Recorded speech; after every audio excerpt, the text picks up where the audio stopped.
1, 2, 3, funk. Hey guys, it's Frank. Welcome back to my channel. Today guys, we're going to be talking about a topic that I never expected that I would ever cover on my channel, and that is the Canadian weather. Now, before you guys click away on this video thinking that I am completely wasting your time and how you could easily go on your iPhone and check on the weather app, did you know that the hottest temperature ever recorded in Canada was positive 49.6 degrees Celsius in Lytton, BC, and the coldest temperature ever recorded in Canada was negative 60 degrees in Snag, Yukon. And despite what the rest of the world thinks of us, thinking that we all live in igloos and drink Tim Hortons all day, it's important to know how the Canadian city weather compares so that we would know in the future whether or not we should stay, consider moving, or even investing in a snowblower. At the end of the day, I think it's safe to say that majority of individuals in the world just all simply want to live in warmer temperature cities, or at least that's what I want to do. As a millennial that has lived in Winnipeg, Toronto, and Calgary, I thought maybe you might be interested in learning about my Canadian weather experience should you ever want to move to one of the cities that I have just mentioned. I will provide some real life examples that I have experienced living in those cities in terms of what to expect, what's it like during the year, how should you dress, and average temperatures. As we know it, climate change continues to make headlines in our everyday news, and there arguably needs to be a change. And there is something that you can change today, and that is changing that like button by smashing it right after this. And now, let's begin the video. Here's my opinion about Toronto. As a person that was born and raised in Winnipeg, when I moved to Toronto, I thought this place was like the Bahamas. Okay, not really. But it was a lot warmer than the temperature that I was familiar with, especially when it came down to the winter months. When looking at this 10-year average temperature chart of Toronto, between the coldest months of the year of December to February, you will see December lows were -3. In January, it was a low of -7 with high of 0. And February were lows of -6 and high 0. Before we start celebrating on this report, it's one thing to keep note on is that although this looks really great on paper, especially for Canadian standards, this is like hitting the lottery. Toronto is very humid throughout the winter and the summer months, with its location being surrounded by the Great Lakes. It's interesting because we often hear the saying that a wet cold feels more chilly than a dry cold due to the humidity or the amount of water vapor in the air. And surprisingly, according to science, there's no difference between a dry or a wet cold. Rather, it's determinant on other factors. Regardless, compared to the rest of Canada, I personally find Toronto having one of the best overall weather. In the winter months, when it does snow, I find that the snow melts within the next days or within the next week. And in the summer months, oftentimes it's so hot to the point where you're wearing a t-shirt or shorts and begging for air conditioning. Let's now talk about the weather in Calgary, and this is the city that I feel majority of you guys really want to hear about. If you want my honest opinion about Calgary's weather, I would say personally that it's very similar to Winnipeg, if not even colder on some days. Over the course of the year, the temperature typically varies from -11 to 24 degrees Celsius. The one advantage that I have to give it to Calgary is that it has the highest number of sunny days in a given year. During the winter months, they have what is referred to as Chinooks, which are dry, warm winds that often passes by southern Alberta that can cause temperature swings of 20 to 30 degrees, and you could expect about 25 Chinook days per winter between the months of December to February. So if you're curious to know what this felt like, there would be certain weeks during the winter months where it would be unbearably cold of like -30 degrees or even colder, where no one wants to leave outside.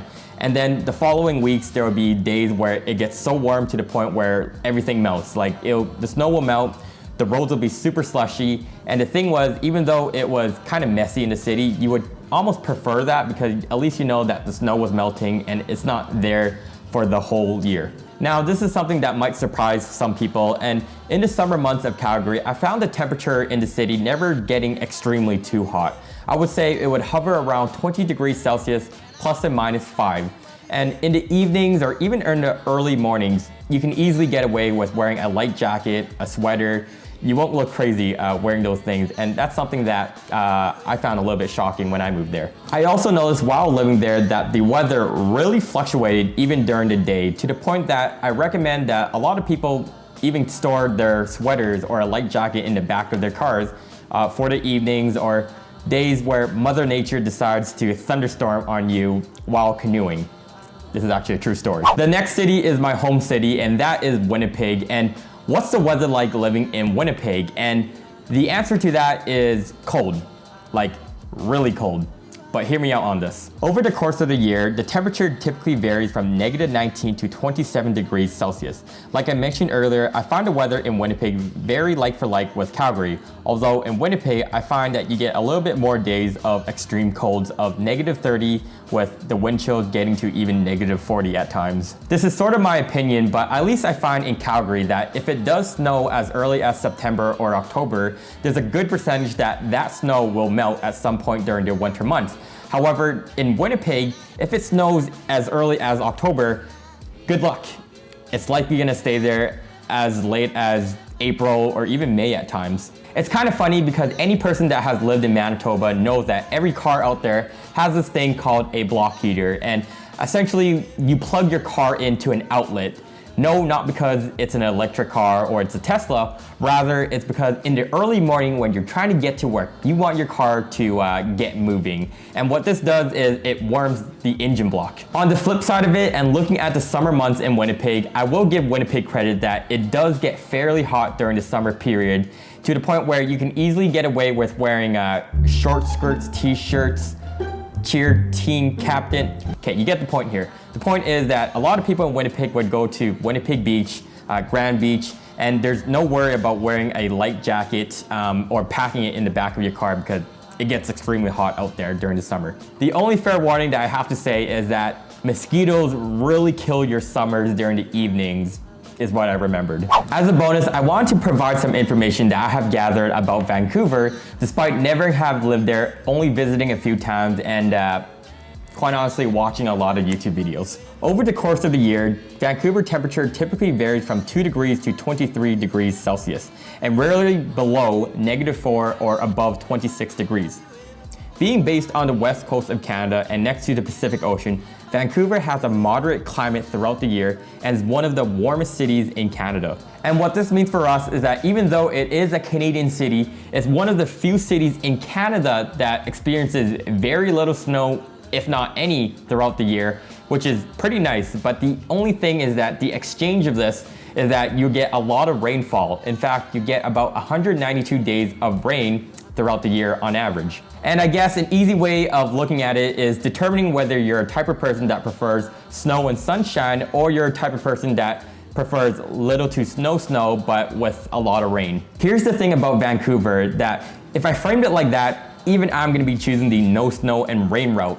But the thing is, with rain often brings gloomy weather. And I have read so many articles of local people from Vancouver that have shared that although in the summer months it looks one of the most beautiful cities in the world, but the rest of the year they may experience this thing called seasonal blues / depression to watch out for. Take it for a grain of salt just because I personally never lived there. Some say that you eventually get used to it as long as you're keeping active and going out, while others have also shared that it can be quite miserable during the winter months.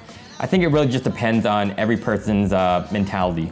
Here's my final opinion on the weather comparison between Toronto, Calgary, Winnipeg, and Vancouver. For simplicity's sake, and I had to pair the cities in terms of relative similar weather, I would pair Vancouver and Toronto together, with Vancouver being slightly warmer but with a lot more rain, and I would also pair Calgary and Winnipeg together with its number of sunny days, colder climates, giving the advantage of slightly warmer temperatures to Calgary with its Chinooks winds during the winter months. It's not to say that one city is better than another simply because it's hotter or colder, but I will say that weather is a large contributing factor in the decision making on where to live. And I hope that this information that I provide you will help you when that time comes. But anyhow, with that said guys, if you made it to the end of this video, thank you so much for watching and following my millennial journey. If you haven't already, hit that subscribe button so you'll be notified when I make my next video. And I guess I'll see you guys all in my next video.